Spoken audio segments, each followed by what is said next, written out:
வந்து காவேரிக்கு கால் பண்ணுறாரு. அப்போ வந்து தாத்தா பாட்டிக்கிட்ட விஜய் வந்து சொல்கிறாரு, காவேரி எவ்வளோ வந்து தன்னம்பிக்கையோடு இருக்கான்னு பாருங்க தாத்தா அப்படி சொல்லிட்டு அப்படியே ஆன்ஸ்பிரேட் போட்டு காட்டுறாரு.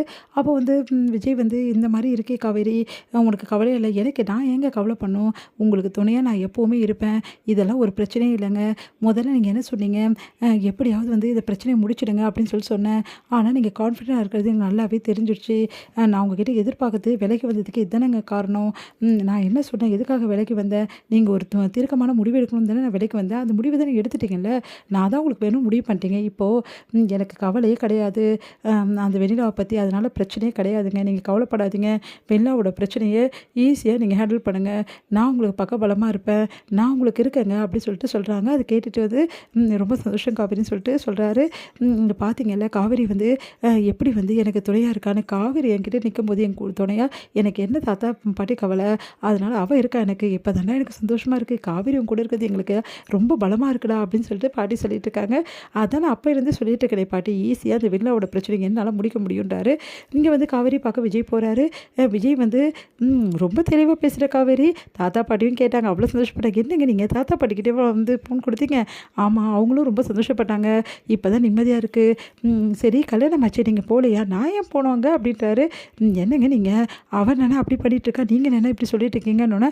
இங்கே பாரு காவேரி, உன் கூட இருக்கிறது எனக்கு முக்கியம், நம்ம எங்கெல்லாம் போகலாம் சொல்லு அப்படி பேசிகிட்டு இருக்கும்போது இதை வந்து என்ன பண்ணுறாங்க, மீடியாக்காரங்க வீடியோ எடுத்து அழகாக வந்து போட்டு விட்டுறாங்க. அதனால் வந்து அதை பார்த்துட்டு வந்து அதிர்ச்சி அடைகிறாங்க வெண்ணிலா. அப்போ விஜய் வரமாட்டாரா, அவ்வளோதானா, என் வாழ்க்கை முடிஞ்சு போச்சா, இதுக்கப்புறம் இந்த உலகத்தில் நான் இருந்து என்ன பண்ண போகிறேன் அப்படின்னு சொல்லிட்டு தவறான முடிவுக்கு போகிற மாதிரி பண்ணிகிட்ருக்காங்க. அப்போ எல்லாரும் அவங்கள தடுக்கிறாங்க, போலீஸ்கிட்ட சொல்கிறாங்க, கண்டிப்பாக விஜய் இங்கே வரணும், வரலன்னா அவ்வளோதான், நான் தவறான முடிவுக்கு போயிடுவேன் அப்படின்னு சொல்லி சொல்கிறாங்க. அதை கேட்டு போலீஸ் அதிர்ச்சி அடைகிறாங்க.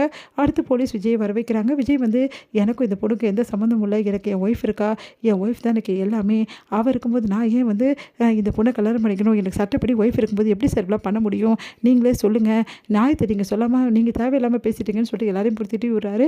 அப்போ வந்து அதெல்லாம் தெரியாது, ஒரு வேளை நீ கல்யாணம் பண்ணிக்கலன்னா வெண்ணிலாவை நாங்கள் வேறு மாதிரி முடிவு எடுக்க வேண்டியது இருக்கும்னு சொல்லிட்டு மிரட்டுறாரு அன்பரசு. அதை பார்த்துட்டு நீங்கள் என்ன வேணாலும் பண்ணிக்கையா, அதை பற்றி கவலை இல்லை, எனக்கெல்லாம் இவ்வளோ கல்யாணம் பண்ணிக்கணுன்ற எண்ணமே கிடையாது, எனக்கு ஒய்ஃப் இருக்கும்போது என் ஒய்ஃப் தான் எனக்கு முக்கியம் அப்படின்னு. சார் உங்கள் ஒய்ஃப் கான்ட்ராக்ட் முறையில் தான் சார் கல்யாணம் பண்ணிக்கிறாங்க, இங்கே பாருங்கள், கான்ட்ராக்ட் முறையில் பண்ணிக்கிறாங்களோ என்ன பண்ணிக்கிறாங்களோ அது எங்களோட பர்சனல் விஷயம், ஆனால் இப்போ என் ஒய்ஃப் சட்டப்படி அவள் தானே, அப்போ சட்டப்படி ஒரு ஒய்ஃப் இருக்கும்போது இன்னொருத்தர் கல்யாணம் பண்ணிக்கலாமா, உங்களுக்கு சட்டத்தில் இடம் இருக்காங்க அப்படின்னு சொல்லிட்டு கேட்டோன்னே அதிர்ச்சி அடைகிறாங்க எல்லோரும். உண்மையை சொல்லுங்கள் சார், நீங்கள் அப்போ கூட நியாயம் ஒன்று இருக்கே சார், அவங்க வந்து உங்களை கணவனாக நினைக்கிறாங்க சார், 1000 வந்து நினைப்பாங்க சார், அதெல்லாம் முக்கியமாக சார், நீங்களே சொல்லுங்கள், விரும்புகிற பொண்ணு நம்ம ஒரு காலத்தில் ஒருத்தவங்க லவ் பண்ணியிருப்போம், அவங்களுக்கு நிறைய பரிசு பொருள்லாம் கொடுத்துருப்போம், அப்போ என்ன வேணாலும் நம்ம டைலாக் பேசியிருப்போம், அதெல்லாம் உண்மையாகுமா, தாலின்னு ஒன்று கட்டுறதும் அதே டைமில் ஒரு கல்யாணம்னு ஒன்று பண்ணிக்கிறது எதுக்குங்க சட்டப்படி, அப்போது அதுக்கும் இதுக்கும் சம்மந்தம் இருக்கா அப்படி சொல்லி சொன்னோன்னே அதிர்ச்சி அடைகிறாங்க எல்லாருமே.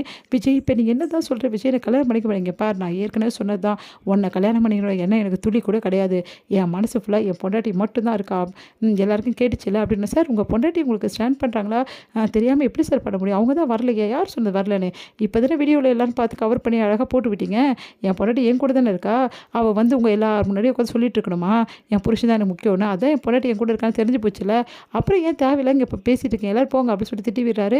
அப்போ வந்து எல்லாம் செம்ம டென்ஷன் ஆகிறாங்க. உடனே அன்பரஸ் வந்து இங்கே பாருங்கள் சார், முதல்ல இந்த விஜய் அரெஸ்ட் பண்ணுங்கள், விஜய் தான் எல்லாத்துக்கும் காரணம், வெண்ணிலாவோட இந்த நிலைமைக்கு காரணம் விஜய் தான், வெண்ணிலாவோட அப்பா அம்மா இந்த உலகத்தை விட்டு போகிறதுக்கு காரணம் விஜய் தான் அப்படின்னு சொல்லி சொன்னோன்னா அதிர்ச்சி அடைகிறார் விஜய். என்ன சொல்கிறேன் அப்படின்னு சொல்லிட்டு சட்டையை பிடிக்கிறாரு, அவரோட சட்டையை